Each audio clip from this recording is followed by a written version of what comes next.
I want to talk to you today about abuse, the belief system that drives the abuser. The abuser has to have power in the relationship because abuse is all about power. It's about having this one-upmanship or power over the victim. So the abuser is always needing to maintain that power. And then that works out like this in the relationship because there's three elements of abuse. The first one is control. The abuser uses the power to control the victim, to make the abuse victim do what the abuser wants.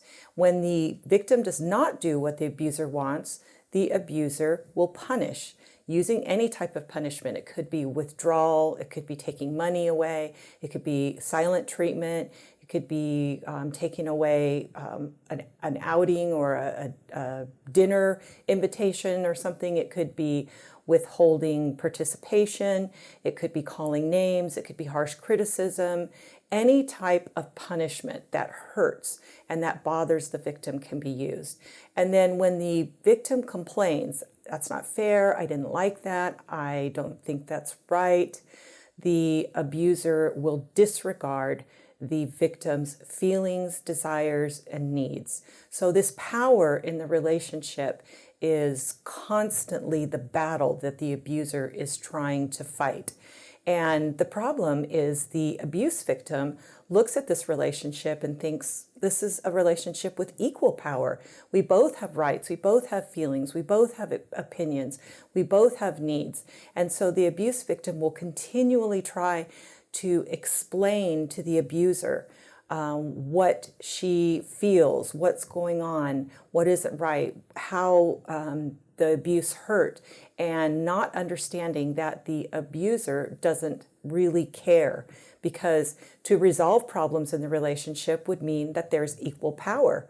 To work things out and listen to the victim would mean that there is equal concern, equal rights, equal humanity, equal needs, and the abuser does not believe that. The abuser believes that he has a right, and I'm saying he because the majority of the time, but not all of the time, abuse in relationships will come from men. But women can be abusive, and it is very difficult for a man to be honest about the fact that abuse is occurring in the relationship. But women can be abusive. Just for simplicity, I'm going to use the word he, so I don't have to go back and forth with he, she pronouns. That gets very annoying. But the abuser believes that he has the right to have his needs met, the right to special treatment, the right to demand that whatever he needs in that moment is done. And what's really confusing to the victim at times is that she might even do exactly what the abuser demands, and yet the abuser may still get mad. Plus, the abuse is inconsistent. You could do the same thing 10 times, and only one time will that elicit an abusive reaction. And part of this is because, again, with the power that's working in the relationship, the abuser wants to keep the abuse victim off balance. Off balance means not really knowing what's going on. Instead of having this clear understanding of the dynamics in the relationship, the abuser will keep the victim second guessing and feeling almost as if it's like that term gaslighting. Am I crazy? I do this 10 times and only one time in the middle does that cause this person to react this way. And then to even top it off, it might be exactly what the abuser asked me to do. So if that happens, you begin to question yourself and think, wow, what's going on? You try to figure it out. Anything that we're involved with in life and a situation, relationship, we try to figure out the dynamics. We try to figure out the rules, figure out how to navigate it. And if you've got somebody who's abusive, it hurts. So you're going to be figuring out how not to make that abuse happen. And if going to the abuser and complaining means that you just get nothing but disregarded, then you're going to try to figure out within yourself, how can I manipulate, not in a negative way, but manipulate and manage myself in this relationship to where I am not abused. And it becomes very difficult and very confusing because the power that the abuser uses in the relationship is literally used to keep the victim off balance. The other thing that the abuser believes is that the abuse is justified. Justified meaning that it's what needs to be done. It might even be said, you need to be trained as a child, or you need to be disciplined, or you need to be taught that that isn't right. I need to teach you. Those are all ways of expressing that belief that the abuser has a right to control the victim. They also are very competitive, and abusers, because of that power over, don't see the relationship as one of equal partners. So there's always that feeling of having to be better than the abuse victim. They are also not willing to talk about and resolve problems, because as I said, resolving problems would mean that there's a partnership in the relationship and a desire to fix things. If the abuser and the abuse victim work out the relationship to where there is no more abuse, then the abuser loses that power, which is not the abuser's goal. And then the last thing is that the abuser does not care that the abuse hurts the victim. And that one's really, really hard to grasp when you're in an abusive relationship, because the feeling and belief is that there's what's called mutual goodwill in a relationship. Goodwill means that you care about the other person, you don't want to hurt them, and you also care about the relationship. So you will do what it takes, like a goodwill ambassador. You will do what it takes to keep the relationship working well and not causing pain to either of the people. So basically, that goodwill is there on the side of the abuse victim, but it is not there on the side of the abuser. So when the victim, as I said, goes to the abuser and complains, there will be disregard and a lack of concern. So given this, what needs to be done if you're in an abusive relationship? The first thing that you absolutely have to get through your mind is that the abuser does not want to achieve understanding or resolve issues. If you don't grasp this, you will continually go to the abuser and try to figure out how to explain what is going on in the relationship and why you're feeling so hurt and so abused. And it will not get you anywhere. It will just keep you continually stuck, trying to explain and then getting nothing but abuse and disregard back from the abuser. The other thing you have to remember is that the abuser does not want to treat you with respect. There is not that regard that says this person is entitled to respect. The abuser only believes that he is entitled to respect. And the third one is that the abuser doesn't really want to hear your opinions, your thoughts, and your feelings. And that one's tough too, because again, in a relationship, a healthy relationship, there's mutual sharing, mutual caring, and mutual concern.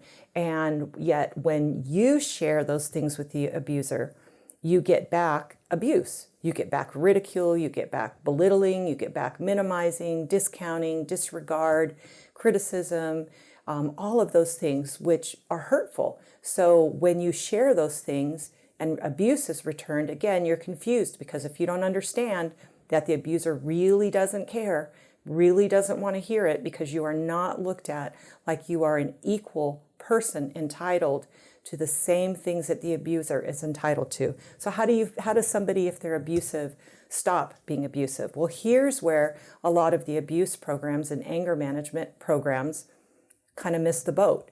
Abuse is not really about anger.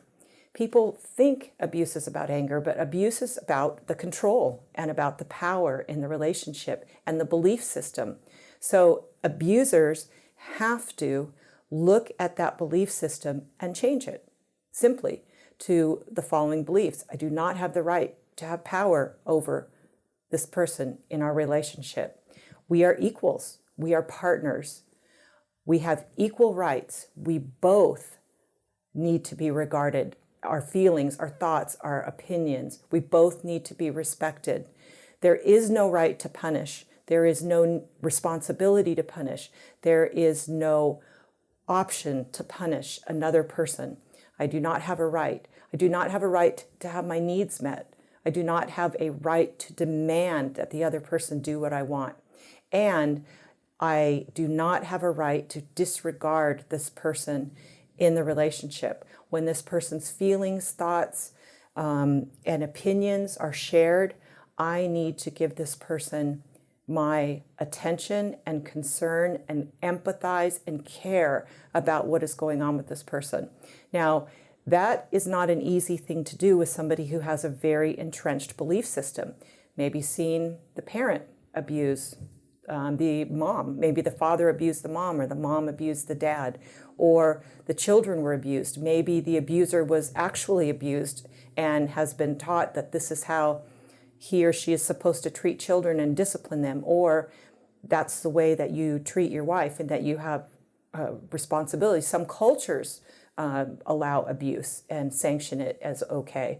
But what we have to look at when we look at that, changing that abuse, is that it's not about anger. It is about believing that the abuser has that right to abuse. And I should say one more thing. Here is an example. I had a woman who told me she was going to separate from her husband because of emotional and verbal abuse, and just a lot of anger, a lot of rage, a lot of belittling, putting her down. And he said, fine, I'll go to therapy and I'll work on the anger. And I promise that I will not get angry with you unless you make me. Right there, that proves the belief system of an abuser. It's not my fault.